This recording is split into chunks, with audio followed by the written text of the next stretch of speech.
নম্বর, ওয়াজ মাহফিলে নারীগণ যদি যেতে পারে তাহলে মসজিদে সালাত আদায় করতে আসতে পারবে না কেন?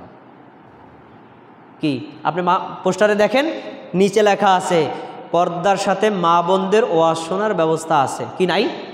নাই। ওয়াজ শোনা কি ফরজ? আমার বলেন, ওয়াজ শোনা কি ফরজ? সালাত আদায় করা ফরজ। তো ফরজ ইবাদত করতে মসজিদে আপনি বারণ করছেন, আর নফল ওয়াজ শোনার জন্য আপনি যাওয়ার অনুমোদন দিচ্ছেন। ধর্ম কি আপনি আপনার বাপদাদার ধর্ম পেয়েছেন নাকি? ওয়াজ শুনতে মা বোনরা যদি যেতে পারে তাহলে আল্লাহর ঘর মসজিদে যেতে পারবে না কেন? তারপরে পীরের দরবারে ওরসে মসজিদে যায় না? যায় তো যায়, 3 দিন আগে গিয়ে পীর সাহেবের পা টিপে খেদমতো করে, সেসব আপনার ফতোয়া কোথায় থাকে? পীরের দরবারে পীর সাহেবের বাড়ির পীরা লেপে, সেই সময় আপনার বিধান কোথায় থাকে? যদি পীরের দরবারে মা বোন যেতে পারে তারা আল্লাহর ঘর মসজিদে আসতে পারবে না কেন? 5 নম্বর, রাস্তাঘাটে জমিতে নারীগণ যেতে পারে না। হ্যাঁ, মা বোনেরা, আপনার একটা ছাগল পালেন, আপনি ওই জমিতে খুঁটা গাড়িয়া রেখে আসছেন। তা আব্দুল হান্নান ভাই বললো আমি বাজারে যাচ্ছি, আসতে দেরি হইতে পারে, তুমি ছাগলটা নিয়ে এসো। তো ওই ভাবি যদি পর্দার সাথে গিয়ে ছাগলটা নিয়ে আসে, এটা কি হারাম নাকি? তো সেই মহিলা যদি একটা ছাগল আনার জন্য জমিতে যেতে পারে, রাস্তায় যেতে পারে, সেই মহিলা আল্লাহর ঘর মসজিদে আসতে পারবে না কেন? বলেন আমাকে। তারপরে 7 নম্বর, মসজিদে সকালবেলা মক্তব হয় না? সব মসজিদে মক্তব চলে।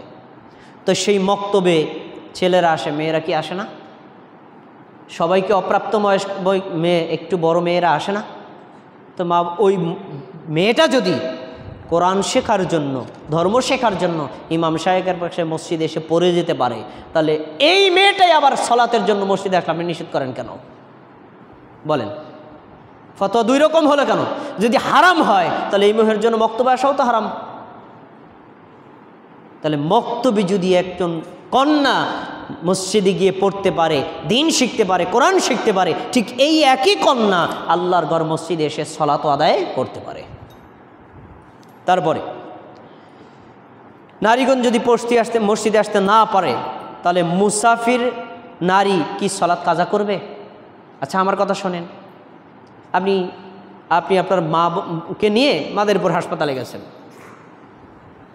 আপনার মায়ের চিকিৎসা বা আপনার নিজের চিকিৎসা বা আপনার একজন রোগী চিকিৎসা হিসেবে দেখতে গেছেন। সলাতের সময় হলো, আপনি সলাত আদায় করলেন।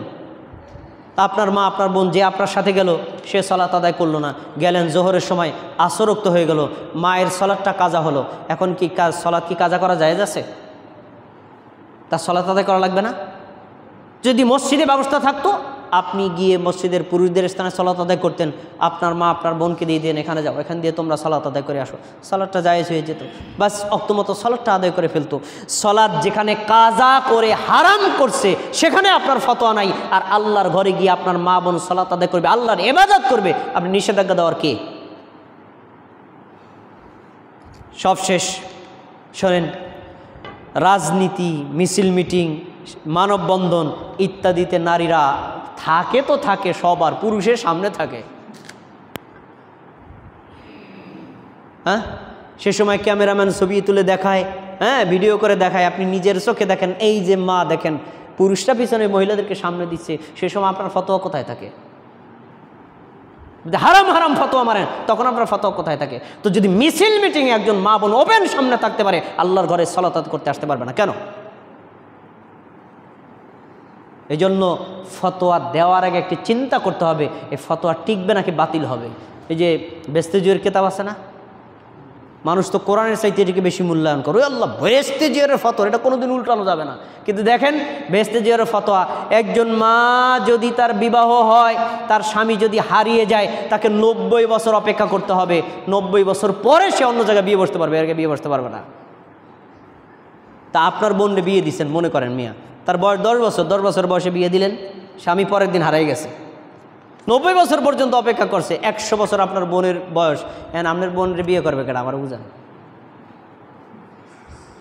আর হেরে বিয়ে দিবেন কি লিগা? কি আপনার দুঃখটা হয়েছে? এই ধরনের মন গড়া ফতোয়া দেওয়ার আগে বাস্তব চিন্তা করতে হবে যে 90 বছর পরে ওর যৌবনের কি থাকে, ওর বিয়ে দিয়ে করবো কে আমি? এরকম আজগুবি ফতোয়া আমাদের সমাজে চলে, যা বাস্তবসম্মত না, কোরআন সুন্নাহ সম্মত না। এজন্য ফতোয়া দেওয়ার আগে চিন্তা হবে যে ফতোয়াটা আমার ঘাড়ে আগে লাগবে কিনা। এজন্য এই মন গড়া ফতোয়া থেকে বেরিয়ে আসতে হবে।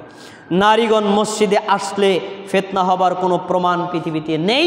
অতএব আল্লাহর ঘর মসজিদে জামাতের সাথে মা বোনেরা সালাত আদায় করতে পারেন। আপনি মানতে পারেন অথবা না পারেন, এটা করা যায়, ইসলামী শরীয়তে এটা অনুমোদিত, আপনি স্বীকৃতি দিতে বাধ্য। এই হাদিসগুলোর আলোকে, এই দলিলগুলোর আলোকে, এই বাস্তবতার আলোকে বাইতুল আমান জামে মসজিদে মা বোনদের যে ব্যবস্থা রেখেছে, আপনি যদি দলিল না জানেন আমাদের থেকে হাজারবার জেনে নেন। আপনার অবিশ্বাস হয়, কিতাবের সাথে মিলিয়ে দেখেন, অমান্য করার অধিকার আপনার নাই। আল্লাহ রাব্বুল আলামিন আমাদের সবাইকে আল্লাহর ঘর মসজিদ থেকে পুরুষরা যেভাবে ফায়দা নিতে পারে, আমাদের মা বোনদের জন্য যেরকম ফায়দা ব্যবস্থা করতে পারি, আল্লাহ সেই তৌফিক আমাদেরকে দান করুন।